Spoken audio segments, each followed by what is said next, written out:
आनंद की एक किताब है छोटी सी, और उसने पब्लिश की है, ये जो गवर्नमेंट का पब्लिकेशन डिवीज़न है उसने, बहुत पुरानी है। उसमें टाइटल दिया गया है historical trial of Mahatma Gandhi. उसमें साइटेशन इसको दिया गया है और साइटेशन दी गई है, उसमें 4 साइटेशन है। जुलूवार, जुलू एक ट्राइब है अफ्रीका का, उन्होंने बगावत की थी अंग्रेज़ों के ख़िलाफ़। गांधी ने अंग्रेज़ों की मदद की और अफ्रीकनों के खिलाफ चले। एक वहाँ का ट्राइब है बोयर, उन्होंने बगावत की, गांधी ने बोयर की मदद की ना, बोयर की मदद नहीं की और अंग्रेज़ों की मदद की। तीसरा पॉइंट है कि जो लोग ज़ख्मी हो जाते थे उसका गांधी ने अपनी सर्विसेज ऑफ़र की। कई तो बड़े इंटरेस्टिंग डिस्क्लोजर्स हैं। उन्होंने अंग्रेज़ों को अपनी सर्विसेज ऑफ़र की कि मैं आपका सहयोग करना चाहता हूं जो लोग ज़ख्मी हो जाते हैं वगैरह वगैरह। उन्होंने पॉइंट ब्लैंक कह दिया कि we won't allow to touch any white person, उसको टच करने की भी इजाज़त नहीं देंगे, मरे वो को भी हाथ लगाने की इजाज़त नहीं देंगे। You are bloody Indian. क्या गांधी को कहा तुम हमारे क्या मदद करोगे, हम तो तुम्हें उसको टच भी नहीं करने देंगे। गांधी इतने शानदार आदमी थे, चाहे हम राष्ट्रपिता कहते हैं, और राष्ट्रपिता के अलावा ये फेसबुक पर आ चुका है, किसी ने आरटीआई डाला था कि ये कब डिक्लेयर हुआ राष्ट्रपिता। ये डिक्लेयर नहीं हुआ, ये भी एक फ्रॉड है इस देश के साथ। गांधी को राष्ट्रपिता कभी डिक्लेयर नहीं किया गया और फिर भी वो राष्ट्रपिता कहते हैं। चलो छोड़िए। तो गांधी अपने ज़िद के अपने हिसाब से पक्के थे। उन्होंने कहा कि तुम हमें सेवा करने की इजाज़त ना दो ना सही। हम जब अंग्रेज़ी पढ़ते हैं तो अंग्रेज़ी पढ़े लिखे भी यानी अनपढ़ से बन जाते हैं। उन्होंने एक संस्था बनाई थी, स्ट्रेचर बेयरर एसोसिएशन। स्ट्रेचर वो होता है जिस पर हॉस्पिटल ले जाते हैं ना किसी को, एम्बुलेंस में से जब मरीज़ को निकाला जाता है तो 2 आदमी पकड़ के ले जाते हैं, उसको बोलते हैं स्ट्रेचर। तो अंग्रेज़ों की अपोजिशन के बाद इसने वॉलंटरीली स्ट्रेचर बेयरर एसोसिएशन बनाई कि भी जो भी ज़ख्मी आएंगे कम से कम यानी जहाँ तक मुमकिन होगा हम सेवा करते हैं। तो वो सेवा उन्होंने की, मतलब वो सेवा एक्नॉलेज भी नहीं हो रही थी, फिर भी इन्होंने की। जब अंग्रेज़ी में पढ़ते हैं स्ट्रेचर बेयरर एसोसिएशन तो उस अंग्रेज़ी के प्रभाव में ऐसा आ जाते हैं कि जो बहुत बड़ी कोई चीज़ होगी। मुर्दा ज़ख्मी लोगों को जब हॉस्पिटल ले जाता था तो ये ज़बरदस्ती कहते थे हम मदद करते हैं थोड़ी बहुत, इस तरह से। और चौथा पॉइंट था रिक्रूटमेंट टू द आर्मी। ये 4 उसमें साइटेशन दे रखी हैं। मैंने अपनी किताब, ये जो किताब है ये गांधी की तस्वीर वाली, उसमें वो साइटेशन मेरा ख्याल है रिप्रोड्यूस्ड है। तो उस हिसाब से वो लड़ाई इनका जो सहयोग था इस हिसाब से था। तो 1934 तक जब हम आ गए हैं तो उसका कारण पूना पैक्ट था कि जब हमने तुम्हें अपना सोल रिप्रेजेंटेटिव बनाकर भेजा था कट्टर हिंदुओं का, सारे हिंदुओं का, तो तुमने ये आखिर में इतने कंसेशन क्यों दिलवा दिए और हम तुम्हारे साथ नहीं रहेंगे, या इनका आपस का शब्द होता था। तो बल्कि मैंने जो किताब में पढ़ा है वो है कि गांधी ने इन लोगों को कहा कि भाई अब तुम अलग ही झंडा अगर उठा लो तो बेटर रहेगा। उसके बाद गांधी भी आरएसएस के शाखाओं में इंस्पेक्शन के रूप में जाते रहे हैं। बल्कि फेसबुक पर मैंने पढ़ा है कि डॉक्टर अम्बेडकर का भी नाम लिखा है, उसको उसमें कितनी सच्चाई है ये नहीं मालूम, लेकिन गांधी आरएसएस की शाखाओं में भी इंस्पेक्शन के रूप में जाते थे। एक बड़ी इंटरेस्टिंग और बात है उनका, यानी हमें अपने जो नेता हैं उनको उनकी मानसिकता को समझने के लिए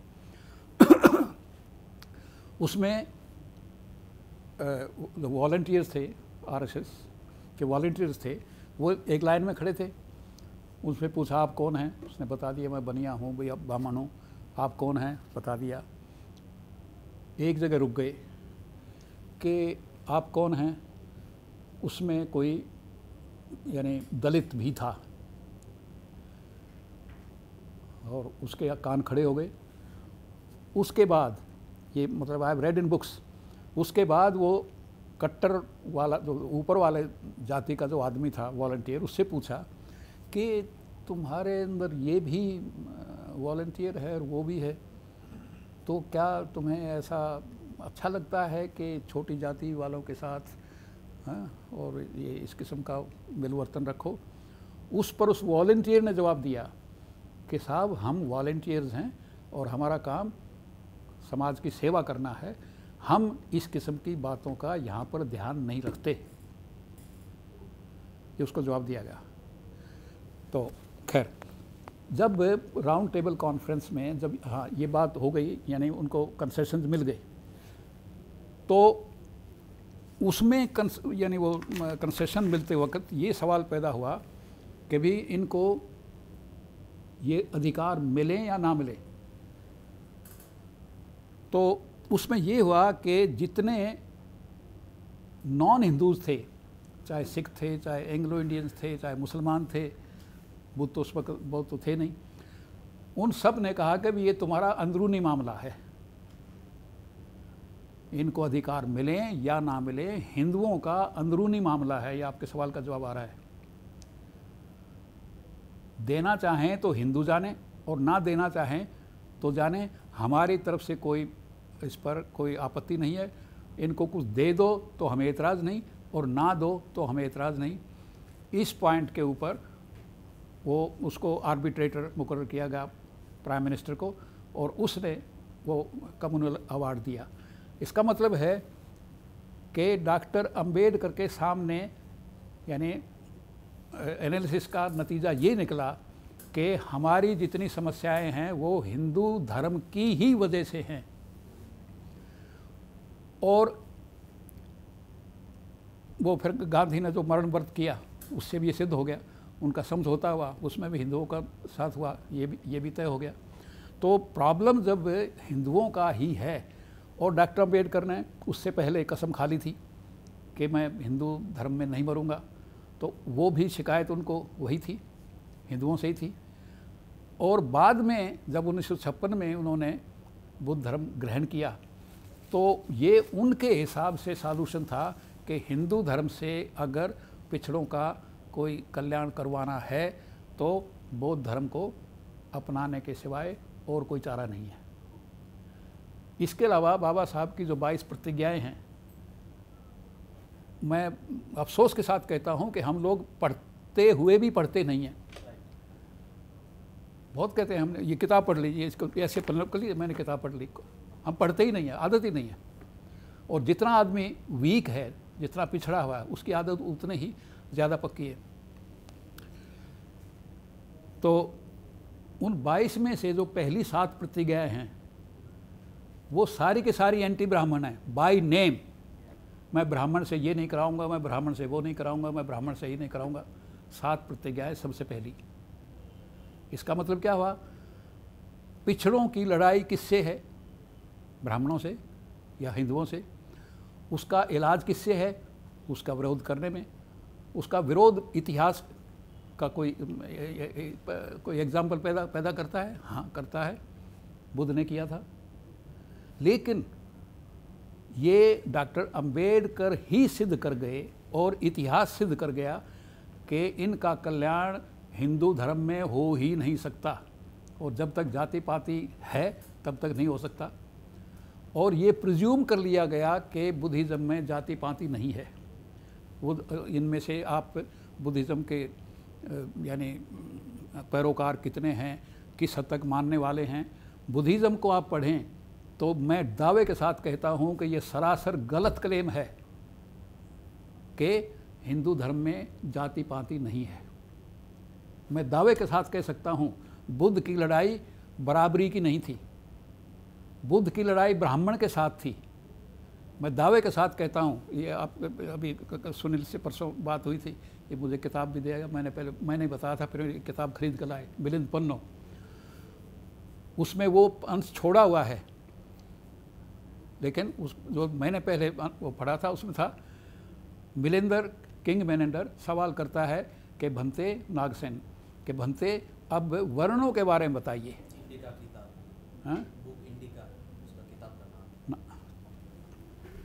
मिलिंद पन्नो, मतलब वो भी होगा, चलो होगा, डजंट मैटर। वो बुक का नाम जो है जिसका मैं रेफर कर रहा हूँ मिलिंदपर्नो है। उसमें पूछता है कि जी वर्ण के बारे में बताइए। भंते जवाब देता है जी वर्ण 4 होते हैं महाराज। कौन कौन से? नंबर 1 क्षत्रिय, नंबर 2 ब्राह्मण, नंबर 3 वैश्य, नंबर 4 शूद्र। इसका क्या मतलब है? बुद्ध की हिसाब से वैश्य कहीं जाएं उनको कोई शिकायत नहीं है, शूद्रों के साथ कुछ होता रहे उनको कोई शिकायत नहीं है। उनकी लड़ाई ब्राह्मणों के साथ थी, क्योंकि ब्राह्मण प्रधानमंत्री ने उनको, जब वो उनके वजीर के साथ उनकी लड़ाई थी, इनके साकेत जो भी नाम है, उनके साथ जो लड़ाई थी उसमें उसको यानी शिकायत हुई प्रधानमंत्री से जो ब्राह्मण था। और 29 साल यानी 20 साल का 18 साल का होने के बाद बुद्ध को इजाज़त थी कैबिनेट में बैठने की, युवराज होने के नाते। और 18 से 29 साल तक 11 साल तक वो कैबिनेट में शिरकत करते रहे और 11 साल तक अपनी बेइज्जती करवाते रहे। माफ़ करना, मैं सख्त एग्जाम्पल यानी वर्ड का इस्तेमाल कर रहा हूँ, क्योंकि जब आपकी बात सुनी ही नहीं जाएगी और उसका बाप भी उसको सपोर्ट नहीं करता है, तो 11 साल तक उसने सोचा या तो बाप मर जाए या मैं देखूंगा मेरा मौका है। तो उसका मौका आया नहीं।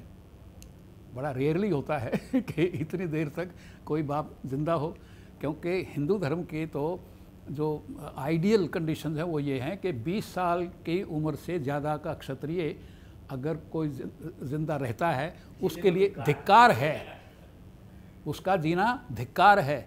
इसका मतलब है वो तो जो उसका उस वक़्त का जो ब्राह्मणवाद था वो तो चाहता था कि बुद्ध 20 साल की उम्र में मर जाए, लेकिन किसी भी वजह से वो तो 29 साल तक इंतज़ार करता रहा और वो भी इंतज़ार करते रहे कि मर जाए तो बड़ा अच्छा है।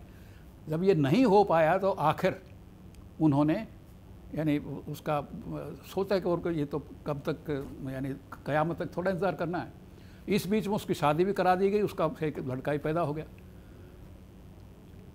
बुद्ध जब पैदा होता है तो उसका ज्योतिषियों ने हिसाब लगाया है जो बुद्ध लिटरेचर में शामिल है। इसका मतलब बुद्ध जो है वो ज्योतिष में यकीन करता है और ज्योतिष पाखंड है। ये हम जो भी साइंटिफिक ढंग से सोचता है ज्योतिष पाखंड है। अगर हिंदू धर्म का विश्वास है कि ज्योतिष पाखंड है तो बुद्ध धर्म और स्वयं बुद्ध ज्योतिष में विश्वास करते थे। उनमें जो आखिरी वग्गो है वो ब्राह्मण वग्गो है, क्षत्रिय वग्गो नहीं है, वैश्य वग्गो नहीं है, शूद्र वग्गो नहीं है। और उस ब्राह्मण वग्गो को आप पढ़िए और उसको मिलिंदपर्नो को नागसेन वालों को पढ़िए, सारा जोर दिया गया है कि बुद्ध ब्राह्मण है, बुद्ध ब्राह्मण है, बुद्ध ब्राह्मण है। मैं जो पॉइंट्स दे रहा हूँ वो इस ख्याल से दे रहा हूँ कि जिसको हमने बाबा साहब के सुझाव या आचरण या मार्गदर्शन के बाद टेंटेटिवली मान लिया है कि बुद्धिज़्म हमारे लिए एक रास्ता है, तो जिस रास्ते पर आप जा रहे हैं हमारी ड्यूटी बनती है एक एक आदमी सुनिश्चित करे कि ये रास्ता ठीक भी है, उबड़ खाबड़ तो नहीं है, कांटे वगैरह तो नहीं है, कहीं ऐसा तो नहीं है कोई हमारा विरोधी मिल जाए और ये कहे भाई तुमने ये क्या किया, इसमें क्या अंतर है, उसमें क्या अंतर है। तो इन सवालों से तो हमें दो चार होना ही पड़ेगा। दूसरा जो आगे बात कहने वाले थे वो पॉइंट ये कि पास्ट में बुद्धिज़्म कामयाब रहा है और आज उतना कामयाब नहीं है। पास्ट में कामयाब इसलिए था कि एक विचारधारा थी इसलिए कामयाब हो गया। आज नाकाम क्यों है? विचारधाराएं बुद्धिज़्म की भी बहुत ज़्यादा हैं। दूसरा जो मैं आप लोगों का ध्यान दिलाना चाहूँगा वो ये है कि उस वक़्त का बुद्धिज़्म जो है वो एक राजा ने स्टार्ट किया था और राजा के साथ क्षत्रियों ने स्टार्ट किया था, और जो पिछड़े वर्ग शूद्र वर्ग था वो कुछ तो गुलाम थे वैश्यों के, कुछ गुलाम थे ब्राह्मणों के और कुछ गुलाम थे क्षत्रियों के। वो राजा था उस वजह से बुद्ध को सारे देश के राजाओं का सहयोग मिला, उसके साथ सारे क्षत्रियों का सहयोग मिल गया। और क्षत्रियों के सेवक जो थे उनकी पॉपुलेशन के हिसाब से वो वीकर सेक्शंस थे, तो मालिक भी वहाँ चले गए सारे के सारे, और उनके नौकर भी चले गए, और सारे राजा चले गए। ब्राह्मण को उन्होंने निशाना बनाया। ये प्लस पॉइंट था उस वक़्त के बुद्धिज़्म का। आज जो है बुद्धिज़्म का माइनस पॉइंट है। वो स्टार्ट किया एक दलित ने, डिप्रेस क्लासेस के आदमी ने। उसके पीछे क्षत्रिय वाली पावर नहीं है, मालिकों की पावर नहीं है, और उनके फॉलोअर्स नहीं है। तीसरा जो वीक पॉइंट है वो ये है कि हम आपस में ही कई सौ टुकड़ों में बटे हुए हैं, और चाहे हम लेक्चर कितने ही दे लें उसके बावजूद जो अलग अलग जातियां हैं हम उन जातियों के दायरे से बाहर नहीं आ रहे हैं। तो ये वीकनेस की बात है। अगली वीकनेस की बात ये है कि जो वर्ण व्यवस्था के समर्थक हैं वो आज की तकनीक का 999 भाग वो प्रयोग में ला रहे हैं, और हम ज़्यादा होने के बावजूद लेकिन हमारी माली हालत या दिमागी या उसकी शैक्षणिक या जो ऐसी हालत है वो हम इस हालत में नहीं हैं कि 1000 में से 1 पॉइंट का भी प्रयोग लाएं। और जब दौड़ ऐसी हो रही है, इनके पास 999 की पावर है, ये अकेला है, तो इस दौड़ में वो और ज़्यादा आगे बढ़ते चले जाएंगे और वो फ़र्क और ज़्यादा बढ़ता चला जाएगा। मतलब ये कुछ फैक्ट्स अपने सामने, आपके सामने नहीं, हम सब के सामने, मेरे सामने भी है, वो फैक्ट्स हमने लाने हैं और विचार करना है कि ये रास्ता कहाँ तक ठीक है, कमज़ोर है तो क्या इसको मजबूत बनाया जा सकता है या कोई और अल्टरनेटिव हो सकता है। तो ये तो गारंटी की बात है कि दुनिया में पहली जो मूर्ति बनी है वो बुद्ध की ही बनी है, ये हिस्टोरिकल फैक्ट है। और मतलब इसके तो पहचान सब कुछ है। नेशनल म्यूजियम में मैंने कोर्स किया था, वहाँ मुझे अध्ययन के दौरान पता चला है कि 2 जगह मूर्तियाँ बनती थी, गांधार में और मथुरा में। तो इसके बाद ही हिंदुओं ने इसकी तरह तरह की देवी देवता की 33 करोड़ इतनी मूर्तियाँ बनाना शुरू कर दिया है। तो मूर्ति तो शुरुआत ही बुद्ध से हुई है। तो दानी साहब का बहुत बहुत आभार है, और मिस्टर निखिल का। तो मैं अपना एक्सपीरियंस शेयर करता हूँ आप लोगों के साथ। ऐसा है कि मैं क्यों बुद्ध धर्म में गया। मैं बेसिकली हिंदू हूँ, लेकिन मैं बुद्ध धर्म में क्यों गया। हमारे टाइम में जब हम अपने ज्वाइन किया था इंडियन ऑयल, उस टाइम में ये हम लोगों को सप्रेस किया जाता था।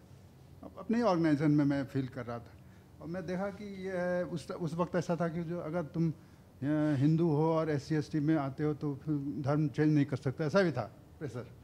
तो हमने कहा कि कुछ लेना देना नहीं किसी का। When I believe that Buddhism is a good religion, मैंने बहुत सारा किताब पढ़ा, जैसे वो एक है third I by Tuesday love संग्रम्पा। फिर उसके बहुत सारे 10 किताब हैं, 10 बुक्स हैं उनके, ऐसे बुक्स पढ़े। बहुत फिलोसॉफी कल के साथ उसका जो है हिस्टोरिकल भी है, तो उससे हमारा विश्वास और बढ़ने लगा। तो फिर आने वाले टाइम में फिर मैंने देखा कि Buddhism is the best religion. And then जब बाबा साहब के बारे में पढ़ा तो फिर वहाँ से और प्रेरणा मिला मेरे को। फिर जो है तो this way I got into Buddhism. लेकिन फ़िलहाल अभी के दिनों में मैं देखता हूँ कि एक चाइना में एक निकला है, इनका नाम है जिजोंग शाह ही। वो आप जैसा बता रहे थे कि रिकी टाइप के, लेकिन रिकी नहीं है, वो बेसिकली रिकी नहीं है, वो सेल्फ हीलिंग टाइप का है। वो मेडिटेशन करना पड़ता है, कुछ ताओ करके है, कुछ ताओ रिलीजन कुछ है, ताओइज्म है, तो वो बताता है। और वो उसमें हमको करते करते इतना भी, आप जो मिस्टर निखिल बता रहे थे कि जैसा इंट्यूशन होता है ना कि कल क्या होगा, कल क्या करना है, तो वो भी मेरे को भी पता चल जाता है। It's very very very great religion this is. So I must thank from my heart. और नॉट ओनली दैट, हमारे कम्युनिटी को जो कम्युनिटी को हमारे आगे बढ़ा रहे हैं।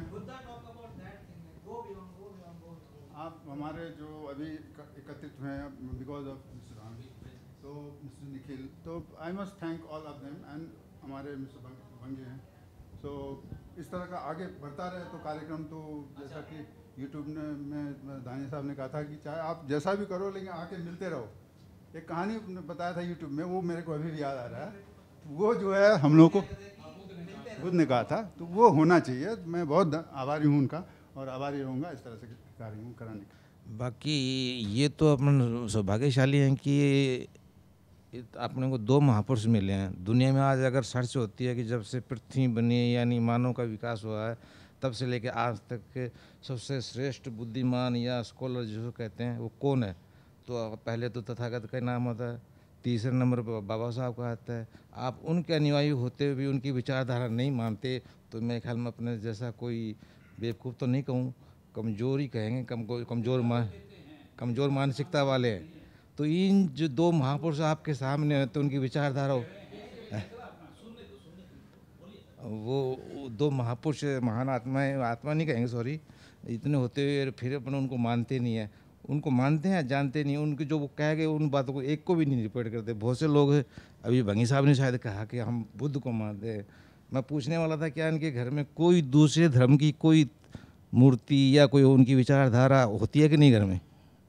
तो फिर मैंने कहा चलो शायद इतने स्कॉलर बताइए बात शायद नहीं होती होगी। वैसे पर बहुत से आदमी हैं जो बाबा साहब को मानते हैं, उनके घरवाली प्लस उनके घर में पूरा हिंदुज़म मिलता है। प्लेटफार्म पर आके वो कहते हैं बाबा जय हो बाबा साहब, जय हो बाबा साहब, परंतु घर में उनके वही मनोवादी विचारधारा। इट मीन्स यहाँ ऐसे जो मल्टीपर्पज़ विचारधारा है वो धोखा है एक तरह का। तो समाज में ऐसा नहीं होना चाहिए। बस मैं इतना ही कहना चाहूँगा फिलहाल। अच्छा, मैं डॉक्टर धनी साहब का बहुत बहुत आभारी हूँ कि इनसे बड़ा रास्ता दिखाने वाला मुझे शायद कोई नज़र नहीं आता है। इनका जो क्वालिफ़िकेशन है, इन्होंने अपने आप को जो निम्न समाज के लिए अर्पण किया है, मैं देखता हूँ, मैं जानता हूँ कि सारा दिन में 24 घंटे में ये शायद सोने का टाइम निकालते हैं और खाने का, बाकी सब लगे ही रहते हैं।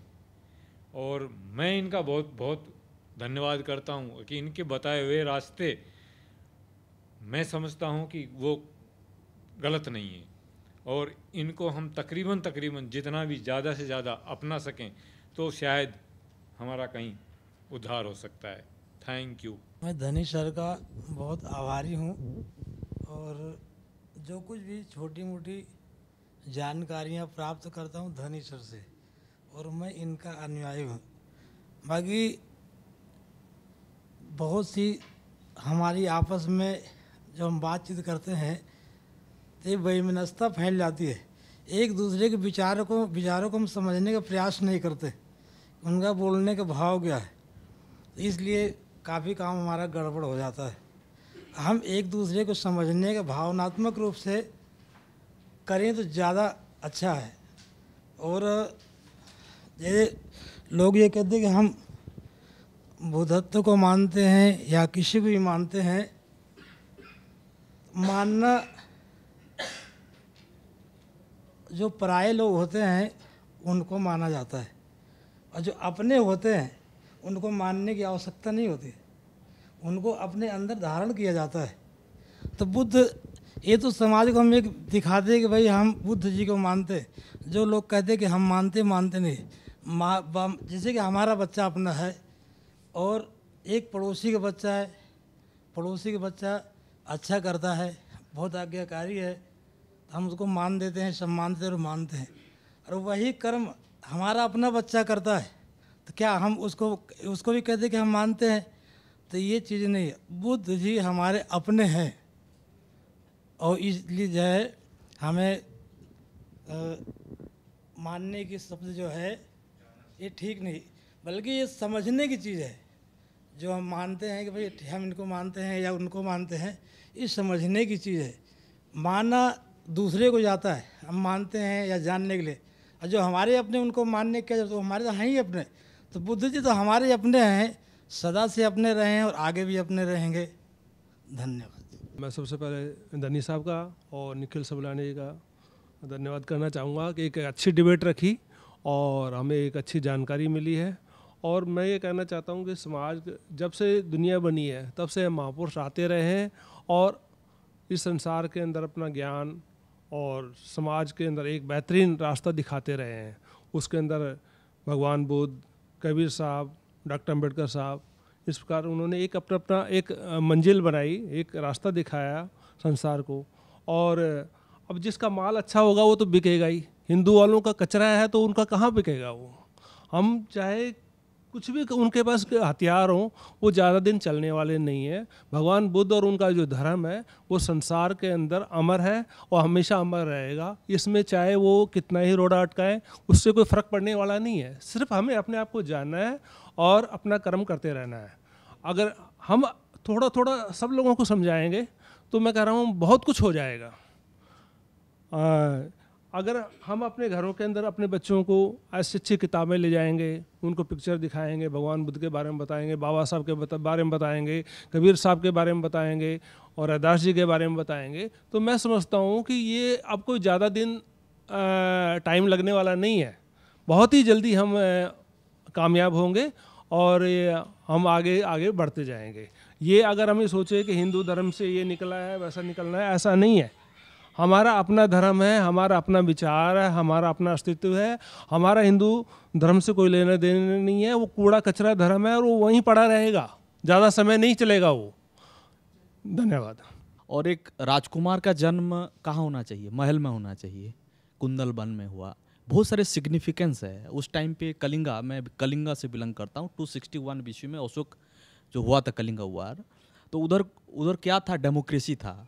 और मगध जो आपके इस साइट में वो मोनार्किकल सिस्टम था। तो दोनों में आपस में झगड़ा होता है और वहाँ से बाद में फिर बुद्ध धम्म हर जगह पड़ता है। धर्म से आया। पाली प्राकृत जो है, मैं तो कहता हूँ दुनिया का सबसे बड़ा वो मदर लैंग्वेज है पाली प्राकृत। संस्कृत जो कहते हैं, संस्कृत क्या हो? संस्कृत का अगर आप उनका मीनिंग निकालेंगे तो क्या निकलेगा? पहले कुछ था, उसको रिफाइन करने का नाम है संस्कृत। यानी पाली एंड प्राकृत जो है सबसे ये लैंग्वेज है। और धोलवीरा में जो इंडस वैली सिविलाइजेशन आफ्टर 1921, ये स्टर्लिंग ने उनको फाइंड किया। उसके बाद जो हुआ, धोलवीरा में भी एक स्क्रिप्ट निकला, स्क्रिप्ट, और वहाँ से पता चलता है कि उन लोगों को एक बहुत बेटर लाइफ जीते थे वो लोग, और काफ़ी सिस्टमेटिक था उनका, स्क्रिप्ट भी था। तो मेरे को डाउट लगता है वो पाली प्राकृत होगा ये सब के अंदर। ये चीज़। दूसरा चीज़ है रिवोल्यूशन एंड काउंटर रिवोल्यूशन। ये सबसे मैं ध्यान आकर्षण करने के लिए कहूँगा, इस चीज़ को ध्यान से सुनिए, क्योंकि रिवोल्यूशन एंड काउंटर रिवोल्यूशन ये चलती रहती है। मिलावट जैसे आज भी पॉलिटिक्स में होता है ना, एक स्टेटमेंट मार देते हैं, उसको यूज करके दूसरा नेता पे एक दूसरा स्टेटमेंट कर देता है। यह एक मूवमेंट चल रहा है, उसी को यूज करके अपना क्रेडिट ले लेता है। तो ये काउंटर रिवोल्यूशन चलते रहता है।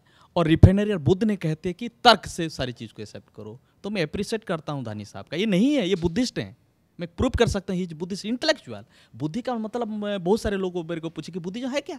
अरे 2-4 इंटेलेक्चुअल है, जिनको हिंदी में पाली में कहते हो बुद्धिस्ट और इंग्लिश में कहते हो इंटेलेक्चुअल। तो ही इज इंटेलेक्चुअल जो तर्क करते रहता है हमेशा। तो निखिल जी का मैं धन्यवाद करता हूँ, किसी ने बहुत अच्छा चीज़ कही, आपने उसको याद किया कि नहीं। अरे जो अच्छा एस्पेक्ट है उस चीज़ को हमको लेना है। समुंदर को पी नहीं पाओगे, पूरे टांकी का पानी पी नहीं पाओगे आप। तो जितना पीना है वही पियोगे, बाकी का पानी को भी कहोगे नहीं पूरा टांकी पी लूँगा। How is it possible? तो ये साइंटिफिक एमेंडेबल है, कॉन्स्टिट्यूशन में आधार है सारे चीज़ का है। कॉन्स्टिट्यूशन क्या है? ये तो साले इंटेलेक्चुअल एक सोशल लडर बनाने की चल रहा है। बहुजन हिताय बहुजन सिखाए, वही एक ही चीज़ को काशीराम साहब ने यूज कर लिया, एक ही चीज़ को। और क्या, जिसका जितना संख्या भारी उसका इतना हिस्सेदारी। ये सब चीज़ें कहाँ से लिया उन लोगों ने? ये सब प्योरली बुद्धिस्ट सारे चीज़ को यूज कर लिया। और अभी देखो उसी थ्योरी के हमने नहीं मानने की कोशिश किया, आज नतीजा क्या है? तो रिवोल्यूशन काउंटर रिवोल्यूशन शिक्षा चलता है। तो आज जो बहुत सारे लोग, मेरे CL चुम्बर एक हैं फ्रेंड, वो बहुत अच्छी चीज़ बताते हैं। तो इस प्रोसेस को हम चलते रहेंगे और मैं हॉल को मैं आमंत्रित करूँगा कि फॉलोअप राउंड हुए और अच्छा हॉल पे ले, और मिनिमम 1 महीना तक हर आदमी एक्टिविस्ट बन के लोगों को वेलकम करके लाए। ये क्यों ठेका लिया है क्या धनी साहब? ये ठेका लिया है RR बाग के में, राजस्थान काली में, जम्मू कश्मीर से आया। तो ये ठेका किसी का नहीं है, आपस में लड़ रहा है, कोई किसका सबका उधार नहीं कर रहा है। हम सेल्फ रेस्पेक्ट और सेल्फ लड़ना पड़ेगा और हमको इंटेलेक्चुअल बन के काम करना। बहुत बहुत धन्यवाद। मैं काफ़ी ध्यानपूर्वक सुन रहा था और फर्स्ट ऑफ ऑल सर मैं अपना इंट्रोडक्शन देना चाहता हूँ। मेरा नाम नारायण पासवान है। मैं यूपीएससी की तैयारी करता हूँ। मैं दिल्ली यूनिवर्सिटी से पास आउट हूँ। मेरा क्वालिफ़िकेशन एमए है। और सर मैं काफ़ी ध्यानपूर्वक आपकी बातों को सुन रहा था, तो मैं यह जानने का प्रयास कर रहा था कि सर आपका जो डिप्लोमास मैंने देखा, ये सारा एमए, पीएचडी, एमडी, पीए, एलएलबी, तो मैं यह देखना चाह रहा था कि सर आप जो कुछ भी हिस्टोरिकल बातें बता रहे हैं कांग्रेस के संगठन से, उसमें कितनी चीज़ें जो सच्चाई है, जिस पे कि हमारा जो इंडिया का जो शासन का प्लेटफॉर्म बना हुआ है, जिसको सब लोग फॉलो कर रहे हैं, उसके बाद जो हमारा संविधान बनाया गया सबके सहमति से, उसमें हम लोग अभी कितना कामयाब हैं। और हमारे आदरणीय बाबा साहब अम्बेडकर साहब, जिनका अपना एक मिशन था, जो सपना था, क्योंकि उन्होंने जो दर्द सहा इस हिंदुस्तान के ज़मीन पे, कि उनके अंदर की किस तरह से हम एक उन्होंने ये हर एक इंसान के अंदर जो एक फीलिंग्स होती है कि हर आदमी ये चाहता है, एक स्टेटमेंट उन्होंने दिया कि स्वतंत्रता, समानता, न्याय और बंधुत्व। और इस उद्देश्य को पाने के लिए प्रत्येक व्यक्ति संघर्ष करता है। Whole world people is suffering. तो सर मैं अंबेडकर साहब के इन जो स्टेटमेंट है और ये जो उनका मिशन है, उसको हम चाहते हैं कि अब तक जो हमारे लोग जो प्रयास करते आ रहे हैं, इस उद्देश्य को पूरा करना हमारा मेन मकसद है। और इसमें मैं सर आपकी पूरी बातों को सुनना चाह रहा था ध्यान से, लेकिन बीच में आपस में लोगों ने इस तरह से बातें छेड़ दी कि मैं भी कंफ्यूज हो गया। और मैं सबसे बड़ी बात ये कहना चाहता हूँ इस मीटिंग्स के अंदर कि यदि कोई व्यक्ति हमारी बातों को आर्गूमेंट्स करता है, कमेंट्स करता है, तो यह जानने का प्रयास करना हमें कि वो हमारी किस विषय पे इतना विरोध कर रहा है। अगर हम उसकी बात को ध्यान से सुनेंगे, फिर उसको समझने का प्रयास करेंगे और उनको भी रिस्पेक्ट देंगे, उनको भी टाइम देंगे, तो हो सकता है कि वो हमसे, हमारे ग्रुप से बाहर नहीं जाए। क्योंकि अगर वो हमारे ग्रुप से हटने लगे तो हम बिखर गए, और बिखर गए तो जिस तरह से पहले से शासन और शोषित होते हुए होता रहेगा।